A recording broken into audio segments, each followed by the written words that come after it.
À l'époque, j'ai hébergé pas mal de gens. Mon appart était toujours ouvert, le canapé était dispo pour du court terme, du plus long terme. Ça a été des super enrichissements. Bonjour à toi, ou bonsoir. Bienvenue dans le podcast Chronique d'une résilience méconnue. Ou encore, ma quête de la pleine santé. Où je te partage mon chemin de guérison de maladies chroniques et des récits de voyage. Pour moi, les deux sont inséparables. J'ai investi beaucoup d'années de recherche et d'expérimentation pour retrouver enfin ma pleine santé et ma liberté. Je n'ai pas la solution, mais j'ai trouvé des voies possibles, des raccourcis. Et je t'invite à écouter, voir si cela peut aussi t'aider. Dans ce podcast, ces épisodes, je vais te raconter mon histoire pour que toi aussi tu puisses améliorer ta qualité de vie. Je te dis à tout de suite. Prends soin de toi. Salut.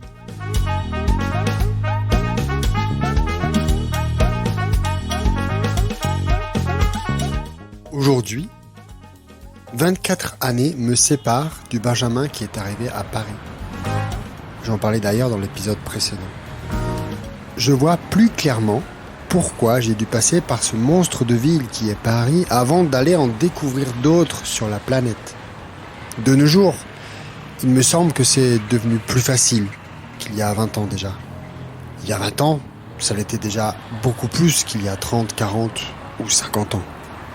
La société, le monde, les consciences, les formes de communiquer, d'échanger, de se déplacer sont différentes. Mais je crois qu'en tout temps, ce qui reste et qui est immuable et primordial en nous, pour nous, c'est la connexion à la nature, notre immersion en elle. Et je crois que sinon, on se perd dans la tête, on se perd dans le monde. En tout cas, je crois que je peux dire que je me suis perdu à cette époque de ma vie. Et il y a d'autres d'ailleurs. Et je suis témoin de cette perte de connexion à soi, ou à moi, mais cette perte de connexion à soi en ayant perdu la connexion à la nature, à la terre. Quand j'étais plus jeune, je vivais à la campagne, donc c'était facile d'aller en forêt, marcher ou de faire du vélo. Je faisais quand même beaucoup de VTT à l'époque, quand je pouvais. Donc j'ai perdu cette connexion en allant vivre dans le béton, dans des rues, dans une capitale. En tous les cas, je ne suis pas parti de Paris lorsque j'avais des difficultés. Je venais d'arriver, il y a quelques mois, il y a moins d'un an. C'était mon choix. Je l'assume. C'est pas simple, sans potes, sans avoir les codes, ni les mentalités. J'ai grandi dans un village où tout le monde se connaît. J'étais seul. Je ne me souviens pas bien de tout ce qui me passait par la tête, mais en tous les cas, ce dont je suis sûr, c'est que je voulais réussir à vivre mon rêve. Il n'avait pas vraiment été identifié, défini, mais j'étais dans la place. Coûte que coûte, j'y allais. Je mettais toute ma volonté, qui était très obtuse à ce moment-là. J'ai bien galéré. Je prenais tout ce qui se présentait. D'ailleurs, il était assez difficile d'avoir des contrats d'intermittent, vu que personne ne me connaissait.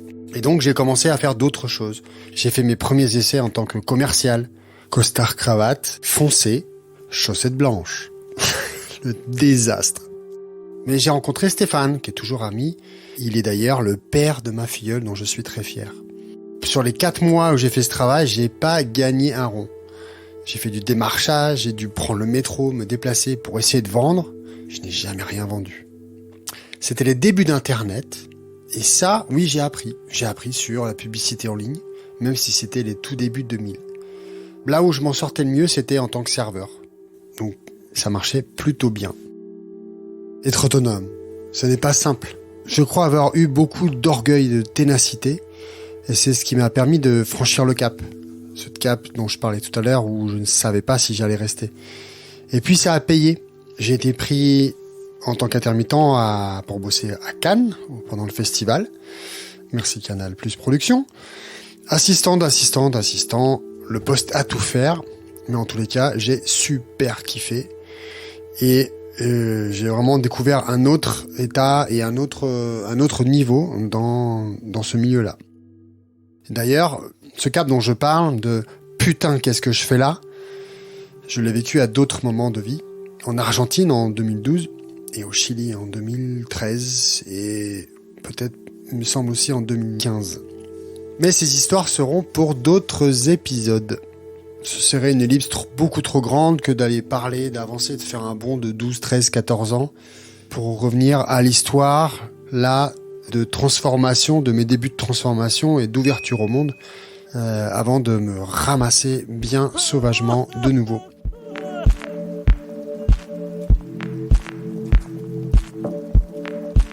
D'après mon pote Stéphane, que j'avais donc rencontré en tant que commercial et avec qui j'ai été coloc, on a fait des trucs de ouf. On a vécu des moments de fou à Paris à l'époque.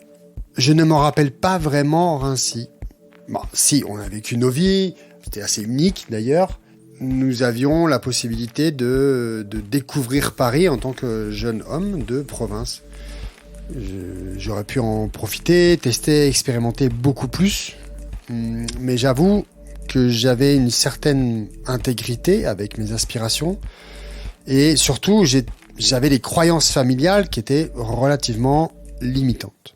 Mais je vivais enfin des années sans problème de peau. Alors, franchement, je me foutais royalement des autres alertes intérieures ou des messages peut-être subliminaux ou inconscients que mon corps, mon être avait bien certainement tenté de me faire passer. J'en ai bien profité. On vivait avec peu.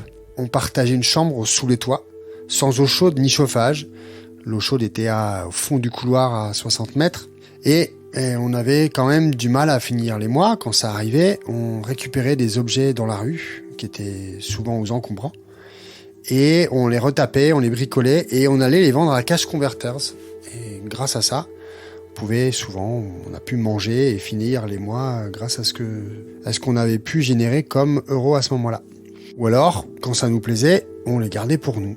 On vivait sous les toits à 165 marches en colimaçon. Et puis aussi, évidemment, beaucoup de musique, beaucoup de sorties, beaucoup la découverte de Paris à pied, en transport en commun. Et puis tout le reste, ça a été énorme. C'est là où j'ai vraiment passé un cap de jeune adolescent de province à jeune homme qui se découvre et qui découvre la vie. 1 an et demi après mon arrivée à Paris, j'ai pu enfin prendre un logement seul. C'était un studio, 24 mètres carrés. Je me souviens de la joie que j'ai ressentie d'avoir enfin un chez-moi, à moi tout seul. La petite kitchenette, la salle d'eau, j'allais pas avoir froid. J'ai commencé à m'installer un peu plus commodément. Paris 15e, métro Charles Michel. Des années j'ai vécu là, des années. J'avais un taf, j'avais un lieu de vie, j'avais mes premiers euros. J'ai toujours été assez geek, l'informatique, le matériel, tout ça quand j'étais ado. Dès que j'ai pu, je me suis acheté mon premier ordinateur. Et ça a été une tour que j'avais montée moi-même, j'avais acheté toutes les pièces détachées, la technique de montage informatique m'était pas méconnue, j'aimais assez ça. Et donc trouver les meilleurs composants pour monter la tour de mes rêves. Et suite à ça, j'ai pu bénéficier d'un des premiers forfaits d'internet haut débit illimité de l'époque. Je me laissais pousser la barbe, les cheveux, je découvrais les pétards, les soirées trop arrosées, l'effervescence de la capitale. Je me souviens réellement éprouver de la joie, de la tranquillité aussi, et de me dire ça y est, j'ai un appartement, je vis ma vie, je suis autonome, je commence à me découvrir de plus en plus, j'ai des potes, j'ai pu acheter un grand lit de 160 en mezzanine pour aller dans mon studio.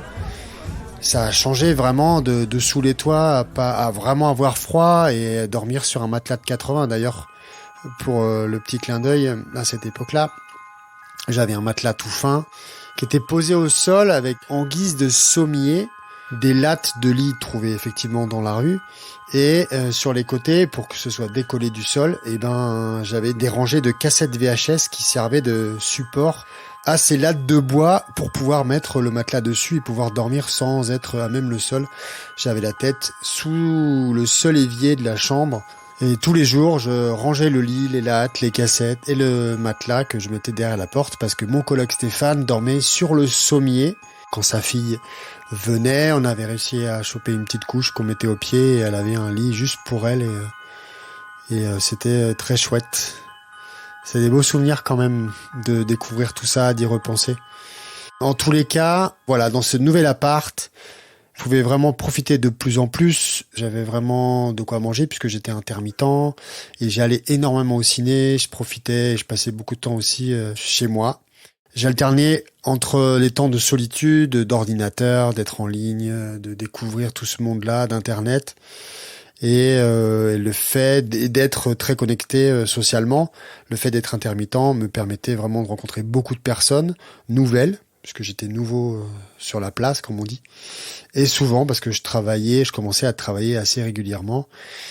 Et donc voilà, j'alternais entre les temps de maison, comme on fait tous et comme je peux encore faire maintenant. J'ai trouvé un équilibre beaucoup plus juste après avoir été aux extrêmes, de me détruire d'un coup et de l'autre à ne plus savoir quoi faire parce que vraiment dans une période de transition après le burn-out par exemple.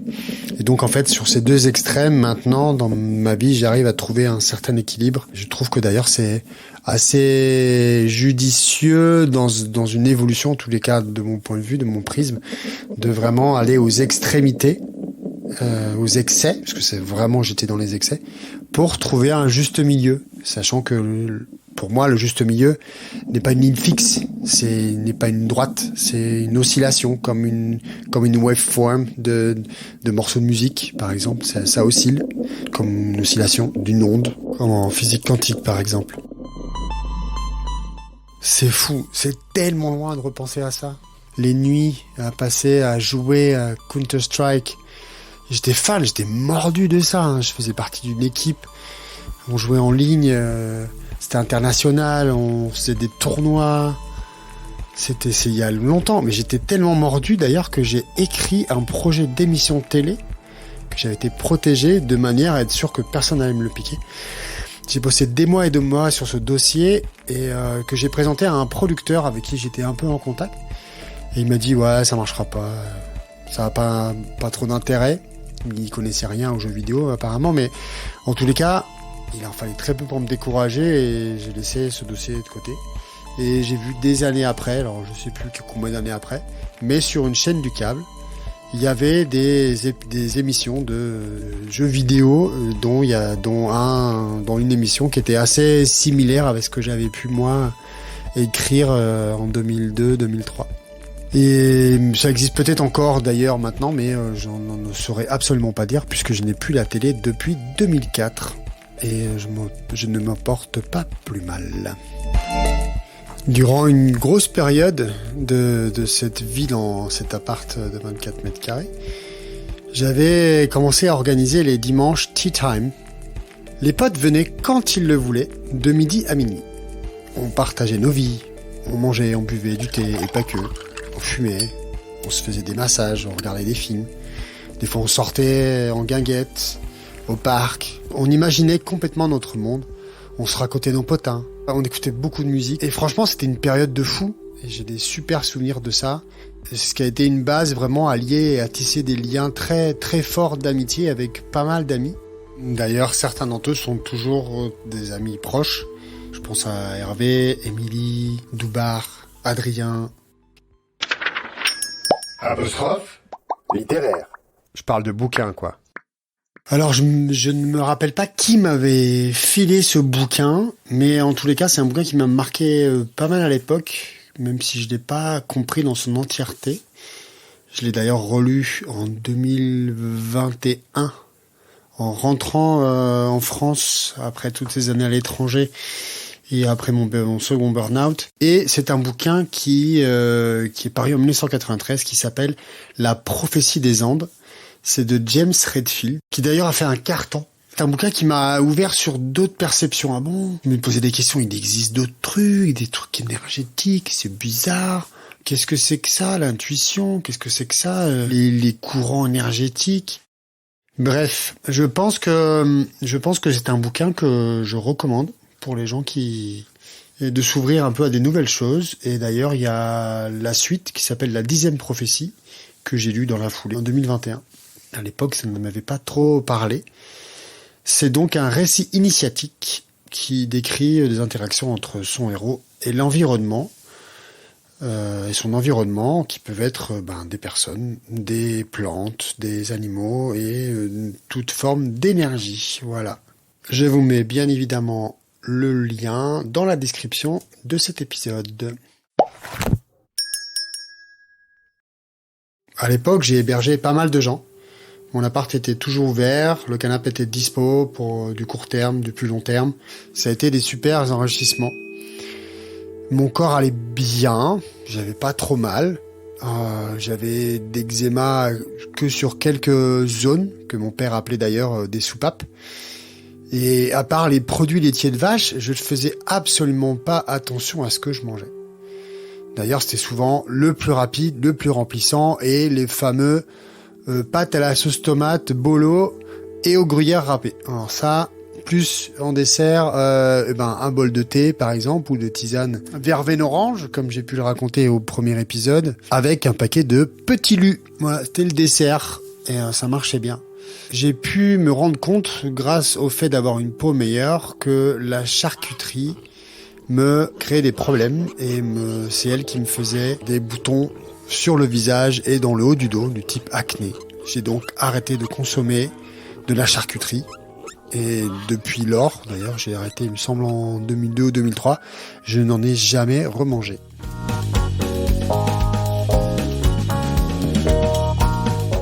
Pour la semaine prochaine, je prépare un épisode assez spécial. Et voilà. Dans cet épisode, tu as pu entendre comment j'ai réussi à franchir les difficultés pour poursuivre mon rêve. Tu as pu entendre aussi un rappel de se connecter à soi, c'est surtout se connecter à la nature. Et comment, grâce à ma persévérance, j'ai pu rentrer dans une vie beaucoup plus agréable. Pourquoi j'ai encore affiné mon alimentation. Je t'ai parlé d'un livre qui a ouvert mes croyances. Et enfin, une des idées de qu'est-ce que le juste milieu. Voilà. Si l'idée te plaît, si comme on dit, tu le sens bien ce podcast, eh bien abonne-toi et partage-le. Tu peux aussi prendre quelques secondes et mettre 5 étoiles, voire même un commentaire. Tous les mardis, l'épisode sera disponible sur ta plateforme préférée. Je publierai aussi sur les réseaux sociaux d'autres contenus.